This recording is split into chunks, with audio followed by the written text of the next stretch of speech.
బేహద్ పరం మహాశాంతి అనంతభాయ్ చెప్తూ ఉన్నారు. ఒకే సంకల్పంతో ఒకే ఆలోచనతోటి ఎప్పుడైతే మెడిటేషన్ చేస్తూ ఉంటారో లేక భక్తి చేస్తూ ఉంటారో చక్కటి వాయుమండలం అనేది తయారవుతుంది.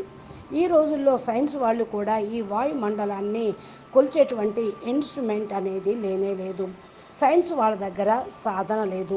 అందుకే ఇప్పుడు మనము సామూహిక ప్రార్థన అందరం కలిసి భజన, ధ్యానము, యోగము చేస్తేనే తప్పకుండా వ్యత్యాసము కలెక్టివ్ మెడిటేషన్, కలెక్టివ్ సోచ్, కలెక్టివ్ ఆలోచనలు అనేది వేరుగా ఉంటూ ఉంటాయి.